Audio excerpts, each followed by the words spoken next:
Subscribe now and press the bell icon. Never miss an update.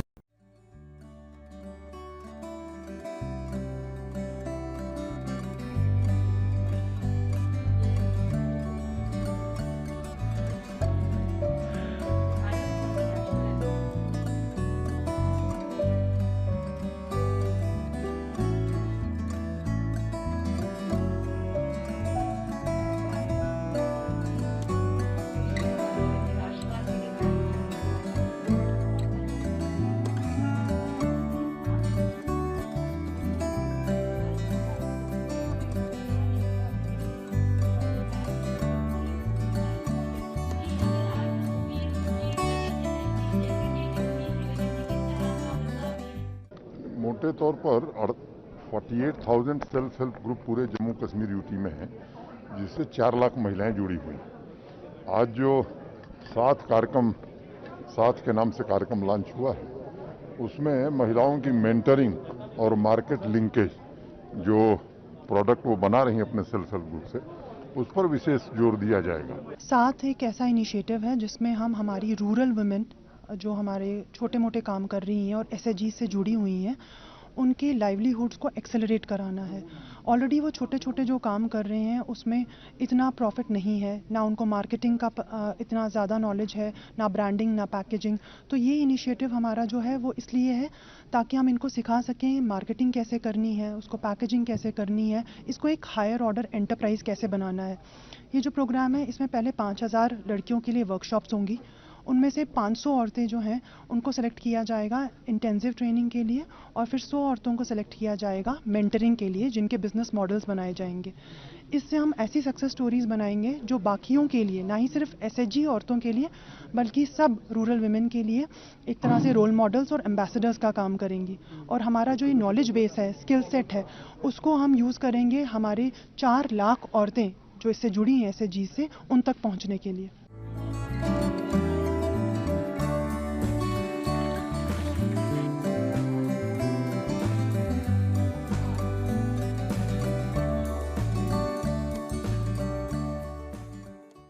परिवारों की मासूम जो मुश्किल है वो मुझे समझ नहीं आती। देखिए,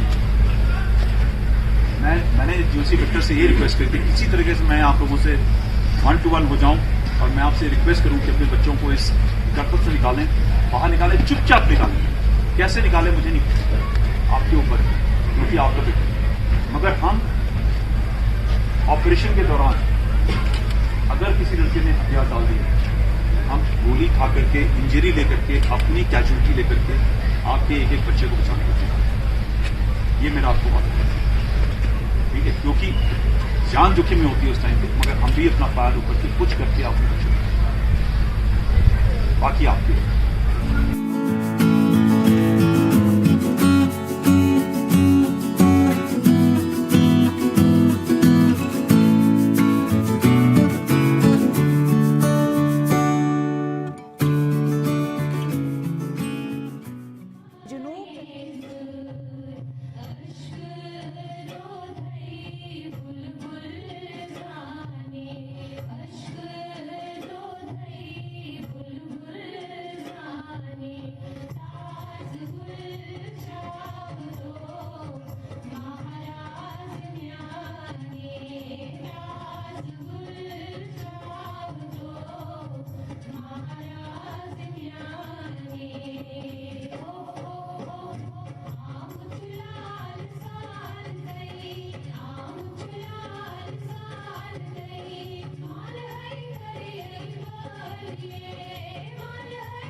मुझे लग रहा है कि जम्मू कश्मीर का अगर हम देखे जाए, अब हमारे पास क्या रहा है, अब हमारे पास यही तो रहता है कि हमारी जो आर्ट है, हमारा जो कल्चर है, हमारा जो तहजीब है, हमारे जितने भी विधा से जुड़े हुए लोग हैं, उनके लिए हमें एक प्लेटफॉर्म देने चाहिए और उनको प्लेटफॉर्म पे आना चाहिए। और जब हम देखे जाते जम्मू कश्मीर में सबसे ज़्यादा लॉस जो हुआ कोरोना से, और कोरोना से पहले भी सबसे ज़्यादा लॉस हुआ हमारे आर्टिस्टों को, खासकर कलाकारों को। मैं दास्तान भी जानता हूँ, मैं इंस्ट्रूमेंट प्लेयर रबाब भी प्ले करता हूँ, मैं वोकलिस्ट भी हूँ, हमारा थिएटर भी है, हमारी चैनल भी है। लेकिन अगर काम होगा, वैसे तो रेडियो है, एकेडमी है, बहुत सारे अदारे हैं, सॉन्ग एंड ड्रामा डिवीज़न है, अब वो बंद हो गए हैं, वहाँ पे है ही नहीं कुछ। काम करने को करते काम, लेकिन वहाँ पे वो बुक ही नहीं करते, न उनको पैसे हैं।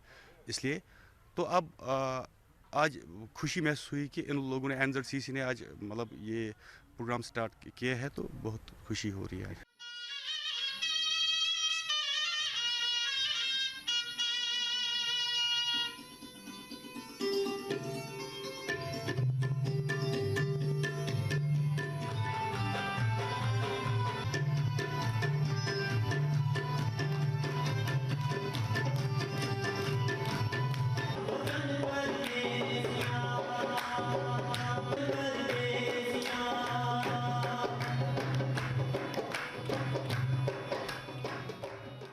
ये बस अकेला रईस वाथुरी नहीं है, यहाँ पे शायद 100 से ऊपर आर्टिस्ट हैं जिनको कंपोजिट कल्चर दिखाना है, जम्मू कश्मीर को रिप्रेजेंट करना है। और मैं ऐसा पहली बार देख रहा हूँ कि जहाँ पे हम सब मिलकर एक ऐसा प्रोग्राम ऑर्गेनाइज कर रहे हैं जिसमें आप रिप्रेजेंट कर रहे हैं जम्मू कश्मीर के आर्ट और कल्चर को। और ये खुशकिस्मती की बात है कि ये कश्मीर में हो रहा है।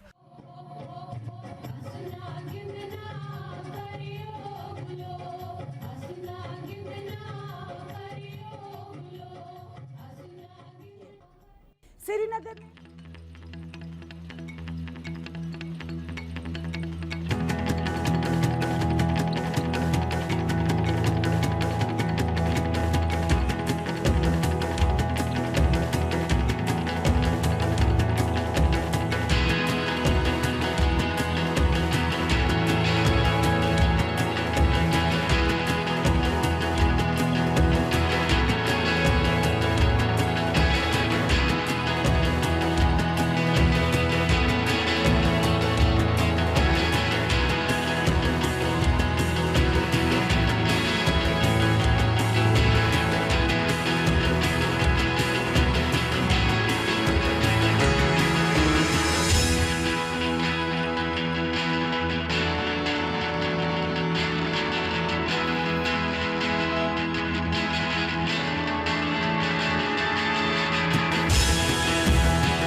स्पोर्ट्स फेस्टिवल एक्चुअली एंड इसका जो टाइटल है वो है जश्न जुनूब। एंड आई थिंक ये जो यहाँ पे प्रोग्राम मतलब ये इवेंट ऑर्गेनाइज कराया गया है, it's a very good thing for all. Sports is the best thing to recover the youth who are damaged, who are getting hazardous. जो पूरी जनता यहाँ इस मैच को, इस इवेंट को देख रही है, उनको बहुत मुबारकबाद देना चाहता हूँ कि किस तरह उन्होंने इस पूरे इस स्पोर्ट्स फेस्टिवल का फासला को एंजॉय करा है। इसी के साथ मैं पूरे सिविल एडमिनिस्ट्रेशन के जो इंतजामिया के लोग थे उनको बहुत मुबारकबाद देना चाहता हूं, किस प्रकार उन्होंने पिछले एक महीने के दौरान तकरीबन 1000 एथलीट स्पोर्ट्समैन के साथ मिलकर के इस पूरे sports fest, south Kashmir sports fest जश्न जुनूब को अंजाम दिया। मुझे यकीन है कि हमारे बीच खास तौर से साउथ कश्मीर के थ्रू अगला परवेज रसूल जो हमारे बीच यहाँ मौजूद हैं, PV सिंधु, चानू या नीरज चोपड़ा जरूर निकल के आएगा और हमारे देश का नाम ऊंचा करेगा।